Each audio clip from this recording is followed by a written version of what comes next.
ചേട്ടാ എൻ്റെ പേര് ബോബി. ഞാൻ പൈനാപ്പിൾ കർഷകനാണ്. ഞാൻ വീഡിയോയിലൊക്കെ കണ്ടിട്ടുണ്ട്. ഉണ്ടോ? വീഡിയോ കണ്ടിട്ടുണ്ട്. ഓക്കെ. അപ്പൊ ഈ മലവേപ്പിന്റെ തൈക്ക് വേണ്ടി ഞാൻ വന്നത്. നമുക്ക് ഇഷ്ടംപോലെ തൈകളുണ്ട് ഇഷ്ടംപോലെ. ഒരു ട്രെൻഡിങ് സാധനമാണ് മലവേപ്പ് എന്ന് പറയുന്നത്. ഇപ്പൊ ഒരുപാട് ആളുകൾ മലവേപ്പ് കൃഷിയിലോട്ട് വ്യാപിക്കുന്നുണ്ട്. കാരണം എന്താ വെച്ചാൽ ഇപ്പം നമുക്ക് ഏറ്റവും നല്ല വില കിട്ടുന്ന ഒരു തടിയാണ്. ഏറ്റവും കുറഞ്ഞ സമയത്ത് അതായത് മറ്റ് ഏത് കൃഷി അപേക്ഷിച്ച് വെച്ച് നോക്കുമ്പോഴത്തേക്കും നമുക്ക് പെട്ടെന്ന് അതായത് 7-8 വർഷം കൊണ്ട് നല്ല വില കിട്ടും. അതായത് മുറിച്ച് വിൽക്കാൻ പാകത്തിനുള്ള രീതിയിലോട്ടാവുന്നുണ്ട്. 8 വർഷം കൊണ്ട് ഒരു ടണ്ണിന് മുകളിലെത്തുമോ? നമുക്കൊരു 750 കിലോ തൊട്ട് 1 ടൺ വരെ. അത് നമ്മളുടെ ശകലം നോട്ടത്തിന്റെ ഒക്കെ അനുസരിച്ചിരിക്കും.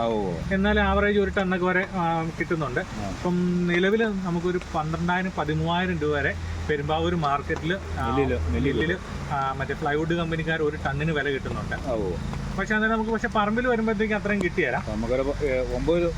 ഒരു 7,500-8,000 രൂപ മരത്തിന് പറമ്പിൽ കിട്ടുന്നുണ്ട്. അപ്പൊ നമ്മളൊരു 1 ഏക്കറൊക്കെ വെച്ച് കഴിഞ്ഞാല് ഒരു ആവറേജ് നോക്കുമ്പോഴത്തേക്കും നമുക്കൊരു 6,000-6,500 രൂപ ഒരു മരത്തിന് കിട്ടുന്നുണ്ട്. പിന്നെ ഇതിന്റെ ഏറ്റവും വലിയ പ്രത്യേകത എന്ന് പറയുന്നത് ഇതിന് പരിചരണം പ്രത്യേകിച്ച് ഒന്നും വേണ്ട എന്നുള്ളത്. അപ്പൊ നമ്മൾ റബ്ബർ കൃഷി ഏത് കൃഷി ചെയ്ത് കഴിഞ്ഞാലും നമ്മൾ മുഴുവനായി ഇതിന്റെ പുറകെ നിൽക്കണം. റബ്ബറിനെ പിടിക്കുന്ന ചീക്കൊന്നും പിടിക്കില്ല. ഇല്ല, അങ്ങനെയുള്ള യാതൊരു പ്രശ്നവും ഇല്ല. ഇതിപ്പോ നമ്മളുടെ തദ്ദേശീയമായിട്ട് കാണുന്ന ഒരു ചെടിയാണ് മലവേപ്പ് എന്ന് പറയുന്നത്. ചില നമ്മുടെ മലബാർ മേഖലയിലോട്ടൊക്കെ ഇതിന് കാട്ടുകെടുക്കാന്ന് പറയുന്നുണ്ട്. കേരളത്തിന് പുറത്ത് ഇത് മലബാർ നീം എന്നുള്ള പേരിലാണ്, മലബാർ എന്നുള്ള ഒരു പേരിലാണ് ഇത്. വേപ്പിൻ പിണ്ണാക്ക് ഇതേ എന്നുള്ളതല്ല, ഇത് ഈ തടിക്ക് മാത്രം. അതായത് ഇതൊരു സോഫ്റ്റ് വുഡാണ്, പാഴ്ത്തടിയാണ്, പ്ലൈവുഡിന് വേണ്ടിയിട്ട് മാത്രമാണുള്ളത്. അപ്പം അത് കുറച്ചും കൂടെ സോഫ്റ്റ് ആയതുകൊണ്ടും നാരൊക്കെ കുറവാണ്, ഒറ്റത്തടിയായിട്ട് കിട്ടും. അതുകൊണ്ട് തന്നെ പ്ലൈവുഡ് കമ്പനിക്കാർക്ക് ശിഖരം ഉണ്ട്. അത് പക്ഷേ നമ്മളത് കട്ട് ചെയ്ത് വിട്ടാൽ മതി. വ്യാപകമായിട്ട് ശിഖരം ഉണ്ടാവില്ല, ചെറിയ ചെറിയ ശിഖരങ്ങളാണ്. അത് നമ്മൾ കട്ട് ചെയ്താൽ മതി. 235 റബ്ബറൊക്കെ വളരുന്ന അല്ല, അതുപോലെ അല്ല, ഇതൊരു 40 അടിയിലൊക്കെ ഒറ്റ തടിയായിട്ട് വളരും. 40 അടി ഹൈറ്റിൽ വരും. അത് ചെറിയ ചെറിയ ശിഖരങ്ങളാണ്. അത് ആയിട്ട് ഒരു 2-3 വർഷം നമ്മൾ കട്ട് ചെയ്ത് വിട്ട് കഴിഞ്ഞാൽ പിന്നെ അത് ഒറ്റ തടിയായിട്ട് പോകുള്ളൂ. മറ്റേത് കൃഷി അപേക്ഷിച്ച് നോക്കുന്നതിന്റെ പ്രത്യേകത എന്ന് പറയുന്നത് പരിചരണം വേണ്ട എന്നുള്ളതാണ്. എന്തുമാത്രം അകലത്തിലാണ് നടന്നത്? ഇതൊരു 8 അടി അകലമാണ് ഇതിന്റെ ഒരു കണക്കെന്ന് പറയുന്നത്. അതായത് നമുക്കൊരു ഏക്കറിൽ ഒരു 680 പ്ലാന്റ് വരെ നമുക്ക് വെക്കാൻ പറ്റും. അതാണ് ഇതിന്റെ. ഞാൻ ആദ്യം പറഞ്ഞ പോലെ 30 ലക്ഷം രൂപ കിട്ടാൻ സാധ്യതയുണ്ട്. 30 ലക്ഷം അല്ല, അത് കൂടുതൽ കിട്ടും. അപ്പൊ 7 കൊല്ലം കഴിയുമ്പോഴത്തേന് 7-8 വർഷമാണ് നമുക്ക് അതിന്റെ ഒരു അത്യാവശ്യം തൂക്കം കിട്ടുന്നത്. എങ്ങനെ പോയാലും ഒരു 25-30 കിട്ടും, എന്തായാലും കിട്ടും, ഉറപ്പാണ്. അല്ല, ഞാൻ പറഞ്ഞു ഇതിന് മറ്റു പ്രത്യേകത എന്ന് പറഞ്ഞതേ, ഇപ്പൊ നമ്മൾ ഏത് കൃഷി ചെയ്ത് കഴിഞ്ഞ് കഴിഞ്ഞാലും നമ്മൾ അതിന്റെ പുറകെ നിൽക്കണം, അതിന്റെ പണിക്കൂലി വേണം, പിന്നെ കാശ് ഇറക്കണം, അതിന്റെ മുഴുവനായിട്ട് അതിനോട്ട് നമ്മൾ അധ്വാനം കൂടെ കൊടുക്കും. പക്ഷെ മലവേപ്പിനെ സംബന്ധിച്ചോളം അതിന്റെ ഗുണം എന്ന് പറയുന്നത് നമ്മൾ തൈ വെച്ച് കഴിഞ്ഞാൽ പിന്നെ അതിന് വലിയ പരിചരണം വേണ്ട. നമ്മൾ വർഷത്തിലൊന്ന് അതിന്റെ ചോട് തെളിച്ചു കൊടുക്കുക, മറ്റേ വളം ഇട്ട് കൊടുക്കുക. കോഴിവളമോ ചാണകമോ അങ്ങനെ എന്തെങ്കിലും രാസവളം ഒന്നും ഇടണ്ട. നമ്മൾ ജൈവവളം എന്തെങ്കിലും നമുക്ക് ഏറ്റവും വില കുറഞ്ഞ് കിട്ടുന്ന സാധനം ഇട്ട് കൊടുത്താൽ മതി. പിന്നെ ഒരു ആദ്യത്തെ 2 വർഷം ഇതിന്റെ ശിഖരങ്ങൾ വന്നു കഴിഞ്ഞാൽ അത് നമ്മൾ കട്ട് ചെയ്ത് ഒറ്റത്തടിയായിട്ട് വളരാൻ അനുവദിക്കണം. അതൊരു ഇതാണ്. പിന്നെ എന്ന് വെച്ച് കഴിഞ്ഞാൽ ഇപ്പം ഒരു ആദ്യത്തെ വർഷം കൊണ്ട് തന്നെ ഇതൊരു 10 മുതൽ 12 അടി വരെ ഉയരം വെക്കും.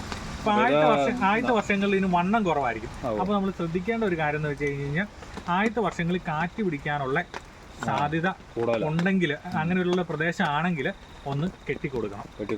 അത് ശ്രദ്ധിച്ചാൽ മതി. അപ്പൊ 2-3 വർഷം കഴിഞ്ഞാൽ തന്നെ വളർന്നോളൂ. 3 വർഷം കഴിഞ്ഞാൽ പിന്നെ ഒരു പ്രശ്നമില്ല, ഒരു പ്രശ്നമില്ല. വലിപ്പം കൂടിയതും വലിപ്പം കുറഞ്ഞ തൈയൊക്കെ ഇവിടെ ഉണ്ടല്ലോ. ഇത് നമുക്കിപ്പോ സാധാരണ 2 തരത്തിലുള്ള തൈകളാണ്. ഇത് കണ്ടോ, ഇതാണ് നമ്മൾ സാധാരണ നടാനുള്ള. അതായത് 1 അടി മുതൽ 1.5 അടിക്ക് വരെയുള്ള മറ്റേ തയ്യ. 1.5 അടി നീളമുള്ളത്, 1.5 അടി പൊക്കമുള്ള 1 അടിയാണ് ഒരു ആവറേജ് സൈസ് എന്ന് പറയുന്നത്. ഈ വലിപ്പമുള്ള തയ്യ എത്രമാത്രം പ്രായമുണ്ട്?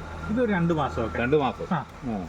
ഇതാണ് ഏത് ഇതാണ് നമ്മൾ സാധാരണയായിട്ട് നടാൻ ഉപയോഗിക്കുന്ന തൈ എന്ന് പറയുന്നത്. അപ്പൊ ഇത് നടുന്ന ഒരു സീസൺ എന്ന് പറയുന്നത് നമ്മൾ ഒരു മെയ് പകുതി തൊട്ടിട്ട് ഒരു ഓഗസ്റ്റ് പകുതി വരെയാണ്. അതായത് മഴ തീരുന്നതിന് മുമ്പ്, ഒന്നിലെ വലിയ കാലവർഷം വരുന്നതിന് മുന്നേ, അല്ലെങ്കിൽ പിന്നെ ആ കാലവർഷത്തിന് വലിയ മഴയൊക്കെ ഒന്ന് മാറിയിട്ട് അപ്പൊ ഒരു ഓഗസ്റ്റിലൊക്കെ ഒന്ന് വെച്ച് കഴിഞ്ഞാൽ നമുക്ക് അപ്പൊ അടുത്ത മറ്റേ കർക്കിടക മഴയ്ക്ക് മുന്നേ വേര് പിടിച്ച് മെയ് പകുതിയിൽ വെച്ച് കഴിഞ്ഞാൽ പുതുമഴ കഴിയുമ്പോഴത്തേക്കൊന്ന് വെച്ച് കഴിഞ്ഞാൽ വലിയ മഴ വരുമ്പോഴത്തേക്കും വേര് പിടിച്ചത് കയറി പോന്നോളൂ. അപ്പൊ സാധാരണ ആളുകൾ കാണുമ്പോൾ ഒരു സംശയം, ഇത് ഇത്രയും ചെറുതാണ്, ഇത് മറ്റേ വളർന്നു വരുവോ പോവോ എന്നുള്ളത് പേടിക്കേണ്ട. ഈ തൈ വെച്ച് കഴിഞ്ഞാൽ പോലും 12-ാം മാസം ഇത് 10 അടി കൂടുതൽ ഹൈറ്റ് വയ്ക്കും. പെട്ടെന്ന് വളരും എന്നുള്ളതാണ്. പെട്ടെന്ന് വളർച്ചയുള്ള മരമാണ്. ഇതാണ് സാധാരണഗതിയിൽ നമ്മൾ വിൽക്കുന്ന തൈ എന്ന് പറയുന്നത്. ഇത് നമ്മൾ സാധനം 15 രൂപയ്ക്കാണ് വിൽക്കുന്നത് ഈ തൈ എന്ന് പറയുന്നത്. 15 രൂപ. അതാണ് ഇതിന്റെ ഒരു റേറ്റ് എന്ന് പറയുന്നത്.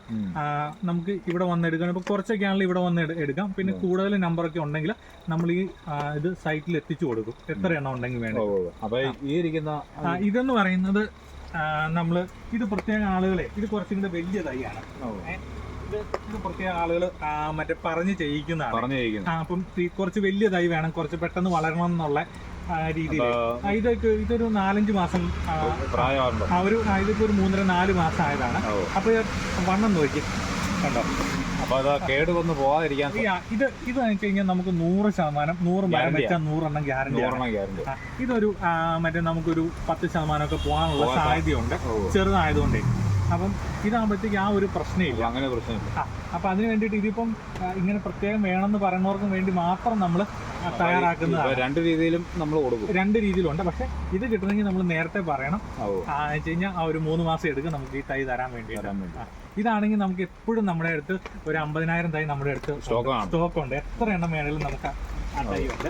പൈനാപ്പിൾ തോട്ടത്തിൽ വെക്കാൻ വേണ്ടിയായിരുന്നു. അപ്പൊ പൈനാപ്പിൾ തോട്ടത്തിൽ വെച്ചാൽ ഇത്രയും വളർച്ചയൊക്കെ ഉള്ളതുകൊണ്ട് അത് ഷെയ്ഡാകാൻ സാധ്യതയുണ്ടോ? ഇല്ല, പ്രശ്നമില്ല. ഇതിപ്പോ ആദ്യത്തെ ഒരു 3 വർഷം ഇത് ഉയരം വെച്ച് പോവാണ്. അതായത് വലിയ വ്യാപകമായിട്ട് പന്തലിക്കുന്നില്ല. അപ്പം ഇത് നമ്മളാ ചെറിയ ശിഖരങ്ങൾ വന്നാൽ അത് കട്ട് ചെയ്ത് വിട്ടാൽ മതി. പൈനാപ്പിൾ തോട്ടത്തിൽ വെക്കുന്നതിന് യാതൊരു കുഴപ്പമില്ല.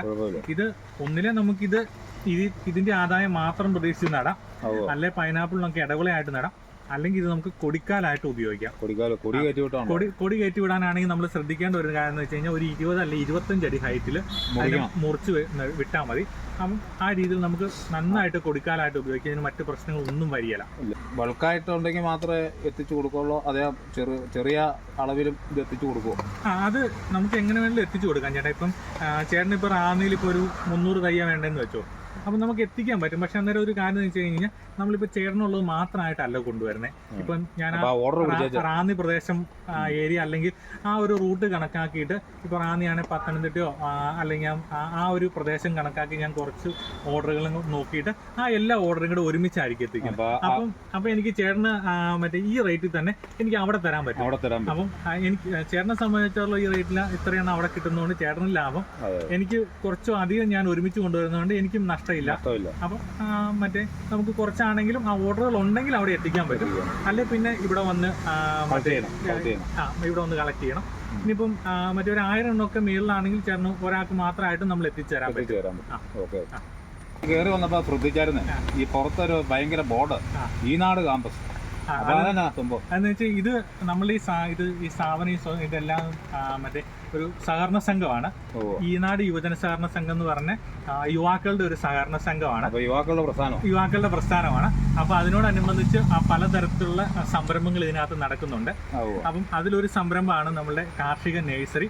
ഒപ്പം തന്നെ ഒരു കാർഷിക പരിശീലന കേന്ദ്രമുണ്ട്, പിന്നെ ഒരു പഠന ഗവേഷണ കേന്ദ്രമുണ്ട്, പിന്നെ അങ്ങനെ അനുബന്ധമായിട്ടുള്ള കുറച്ച് ബിസിനസ്സുകളൊക്കെ ഉണ്ട്. അപ്പൊ ഇതെല്ലാം കൂടെ ചേർത്തിട്ടുള്ള പഠന ഗവേഷണ കേന്ദ്രവും പരിശീലന കേന്ദ്രവും ഒക്കെ ആയതുകൊണ്ടാണ് നമ്മൾ ഈനാട് ക്യാമ്പസ് എന്നുള്ള പേര്. അപ്പം നമ്മുടെ സ്ഥാപനത്തിന്റെ പേര് ഈനാട് യുവജന സഹകരണ സംഘം എന്നുള്ളതാണ്. അപ്പം ഇത് ചേട്ടൻ അറിയാൽ, ഇത് നമ്മൾ കോട്ടയം ജില്ലയിലെ വെളിയന്നൂരാണ് സ്ഥലം എന്ന് പറയുന്നത്. ഇപ്പം നേരിട്ട് വരാനുള്ളവർക്കാണെങ്കിൽ നമ്മളിപ്പം മറ്റേ പാലാ സൈഡിൽ നിന്നൊക്കെ വരാനുള്ളവർക്കാണ് ഉഴവൂര് വന്നിട്ട് കൂത്താട്ടുകുളം റൂട്ടിൽ അരീക്കര SNDPയുടെ നേരെ ഓപ്പോസിറ്റ് ഈനാട് ക്യാമ്പസ്. ഇനിയിപ്പോൾ കൂത്താട്ടുകുളം ഭാഗത്തു നിന്നൊക്കെ വരുന്നവരാണെങ്കിൽ വെളിയന്നൂർ വന്നതിന് ശേഷം ആ റൂട്ടിൽ ഉഴവൂർ എത്തുന്നതിന് 1 കിലോമീറ്റർ മുന്നേ അരീക്കര SNDPയുടെ ഓപ്പോസിറ്റ് ഈനാട് ക്യാമ്പസ്. നമുക്ക് ലേബറൊക്കെ കുറവാണ്. ഇത് വെച്ചു കൊടുക്കുന്ന വല്ല സംവിധാനമുണ്ടോ? വെച്ചു കൊടുക്കുന്ന സംവിധാനം നമുക്കുണ്ട്. അപ്പോൾ അത് കസ്റ്റമറുടെ മറ്റേ ആവശ്യം അനുസരിച്ചിട്ട് ഇപ്പൊ തൈ നമുക്ക് 2 രീതിയിലാണ്. ഒന്ന് തൈ വേണമെങ്കിൽ തൈ നമ്മൾ എത്തിച്ചു കൊടുക്കും. ഇനിയിപ്പോൾ അതല്ലാതെ നമ്മൾ ഇത് വെച്ചു കൊടുക്കുന്ന പരിപാടിയുണ്ട്. അതെങ്ങനെയാണെന്ന് വെച്ച് കഴിഞ്ഞാൽ ഇപ്പോൾ ചേട്ടനൊരു 1 ഏക്കർ സ്ഥലം ഉണ്ടെന്ന് പറയുകയാണ്. അപ്പം നമ്മൾ വരുന്നു. നമ്മൾ വന്നതിന് ശേഷം ആദ്യം ഇത് നിങ്ങൾ ചെയ്തു തരേണ്ടതെന്ന് വെച്ച് കഴിഞ്ഞാൽ നിങ്ങൾ കാട് കയറി കിടക്കുകയാണ്, കാടൊന്ന് വെട്ടി തെളിച്ച് തരണം. അപ്പോൾ ലൈനൊക്കെ അടിക്കും. ബാക്കിയെല്ലാം നമ്മൾ, അതായത് നിങ്ങൾ കാട് വെട്ടി തെളിച്ച് തന്നു കഴിഞ്ഞാൽ നമ്മൾ ആദ്യം വരുന്ന മണ്ണ് പരിശോധിക്കും. മണ്ണ് പരിശോധിച്ചിട്ട് എന്താണ് അതിൻ്റെ ഒരു സ്ഥിതി എന്ന് മനസ്സിലാക്കി അതിന് ശേഷം മറ്റേ നമ്മൾ കുഴിയെടുക്കും. ആ കുഴിയെടുക്കുന്ന കൃത്യമായിട്ട് ലൈൻ പിടിച്ച് നേരെ ഒപ്പിച്ചാണ് നമ്മൾ കുഴിയെടുക്കുന്നത്.